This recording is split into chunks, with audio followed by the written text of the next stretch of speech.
নমস্কাৰ, এটি নতুন ভিডিঅ'লৈ সকলোকে স্বাগতম জনালোঁ। যি সময়ত মানুহে কয় ছোৱালীহে হ'লনে, কি ক'ব আৰু এয়াই আৰু ছোৱালী এজনী বা ছোৱালী দুজনীয়ে, সেই সময়ত আমাৰ স্থানীয় ভলীবল কোচ ৰাজেন ভূঞা দাই এয়া এজাক সেউজীয়া পখিলীক লৈ পেলাই উৰা মাৰিবলৈ লৈছে। আৰু তেওঁলোকে উৰা মাৰিছে আজি অসমৰ বিভিন্ন স্থানত। যিজনী বৌয়ে মোৰ ইয়াতে মোৰ ভতিজীও আছে, যিজনী বৌয়ে মই বিয়া হৈ অহাৰ পিছত কৈছে তুমি গুৱাহাটীও গৈছা, অকলেই গৈ পাইছা।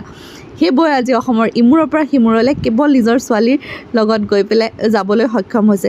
গতিকে চাওকচোন, আমি যিসকল মানুহে ছোৱালী বুলি দুখ কৰি থাকোঁ, সেই মানুহখিনি দুখ কৰাতে থাকি গ'ল আৰু একাংশ মানুহে ছোৱালীৰ লগত আজি পৃথিৱী ভ্ৰমণ কৰিবলৈ পাইছে।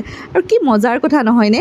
আমাৰ এই চিত্ৰলেখা ভলীবল টীমৰে এগৰাকী খেলুৱৈ সুপ্ৰিয়া মহন্তৰ জীৱনৰ আধাৰত জাপানৰ পৰা এটা টীম আহি বায়'পিক বনাইছে আৰু আমাৰ ভতিজীহঁতে তাত অভিনয় কৰিবলৈ সুবিধা পাইছে। আমাৰ ভতিজী এতিয়া চিনেমাত ওলাব। তেওঁলোকে খেলি অসমৰ বিভিন্ন প্ৰান্তত খেলত প্ৰাইজ পাবলৈ সক্ষম হৈছে। কাইলৈ পৰহিলৈ অসমৰ প্ৰতিনিধিত্ব কৰি ভাৰতলৈও যাব। গতিকে এই যিটো সময়ত মানুহে ছোৱালীলৈ দুখ কৰি থাকে, তেনে সময়ত আমাৰ ছোৱালীখিনিয়ে এই কৃতকাৰ্যতাই সঁচাকৈ এক প্ৰেৰণাৰ উৎস নহয়নে? I am proud to be a mother of a daughter.